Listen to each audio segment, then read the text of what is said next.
Hey bass players, has this ever happened to you? You're tracking bass parts in the studio. During playbacks, everything sounds great, but when you get the final mix, the bass is gone. Where is it? Where is it? In this episode, we're going to address some of the challenges of recording bass guitar, then look at some simple EQ settings that'll have your bass sitting perfectly in any mix. The biggest challenge with recording bass guitar is just how much sonic territory it occupies. In the deep or low frequencies, we're mainly competing with the kick drum, but we can also be competing with low keyboards, low tune guitars, and even sometimes some low vocals. In the mids, forget about it. We're competing with everything. Strategically applying EQ to tracks that are directly competing with other tracks is called unmasking. So let's take a look at this using Logic's built-in channel EQ on a song that I'm working on right now. You should always trust your ears when mixing, but one of the things I do like about the channel EQ is it does have a great visualizer. The analyzer can be set for pre or post. We're going to leave it for post so we can see the changes that we're making to the EQ.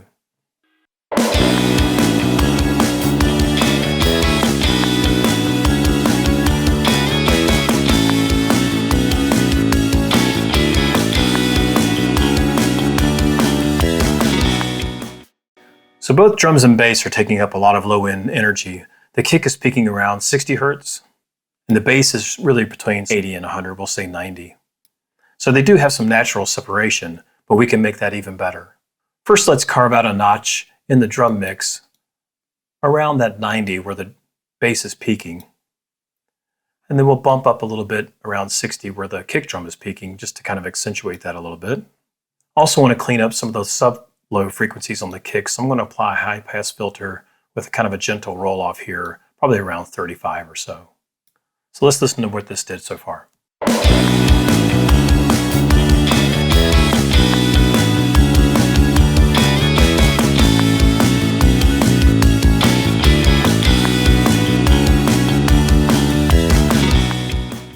All right, definitely heading in the right direction. So let's move on to the bass. So the first thing I want to do here on the bass track is apply a high pass filter. And we're going to do kind of a, not a steep roll off. This one's set at 6 dB, maybe do 12. And it gives you a little bump around that 60. We're going to pull that down. Then we're going to bump up where we know we've got some really good bass frequencies happening in the bass track. So we're doing the opposite, where we were pulling out 100 or 90 here in the kick. We're going to bump it up on the bass, and we're going to let the bass start to roll off at around 60 where the kick is really peaking. Let's see where we're at right now.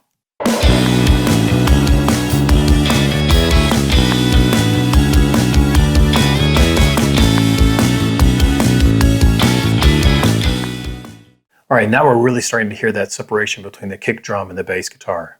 So let's go back to the drum mix here. You see this peak that's happening around 200. That's mostly the meaty part of the snare. 200 to 300 Hertz is also a range that gets really muddy in a mix because there's so many things that are occupying that territory. I personally don't find 200 Hertz or 300 Hertz to be a really pleasing bass frequency, so I typically pull those out anyway. And doing so, I'm going to make room for not only more important bass frequencies, but also more important frequencies in the mix. I'm going to get rid of that mud that's just building up with all the instruments around 200 or 300. So let's hear what this sounds like.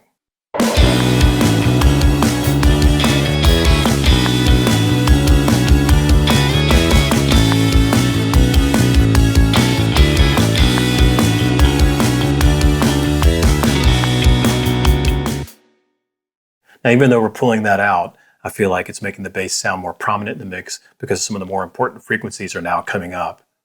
I also feel like we're missing some vital mid-range information in the bass, probably around 500 or 600, and we're going to bump that up and hear what this sounds like.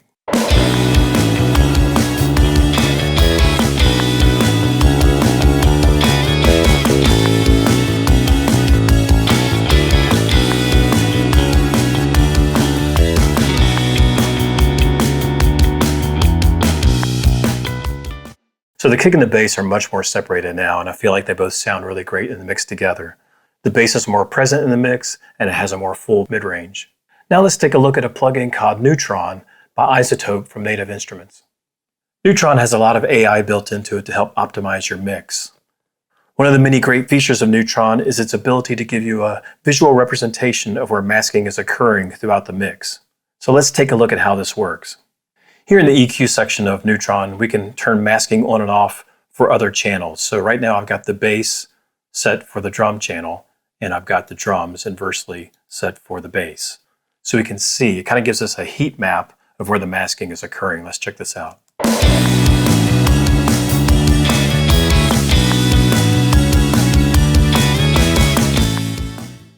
Another cool feature of Neutron is its inverse link EQ. Neutron will make the opposite move on the bass channel that I'm applying to the drum channel if I have this selected. So say if I wanted to boost the highs on the drum track, here I'm boosting it, and you can see kind of this dotted line here, and you can also see here that it's actually doing the opposite.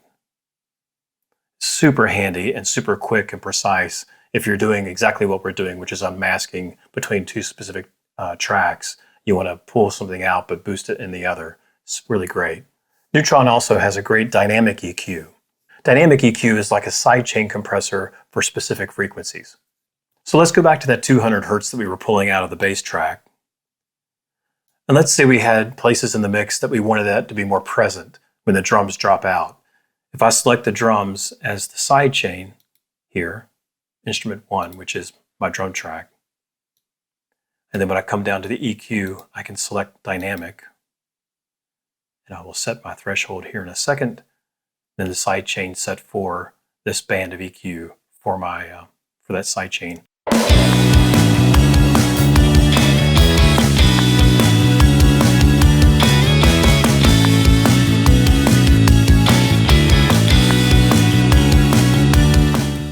So it's pulling that 200 hertz out anytime the drums are playing, and so pretty much every time the snare is hitting, it's pulling that out. So let's say we get to a section of the song and we don't want that. Watch what happens with the dynamic EQ.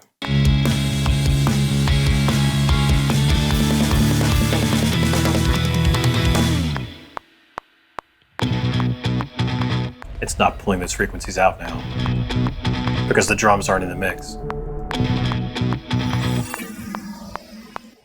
It's a really, really powerful tool and super useful also for unmasking vocals and guitars and keyboards. Izotope has an incredible line of plugins that are totally dedicated to making your music sound the best that it can. I'll place links in the description. You should check them out. I don't create music without them. Hey, I really hope you found value in today's video. In the next video, we're going to look at how distortion can make your bass track stand out in the mix, even on a clean bass tone. As always, I appreciate you watching.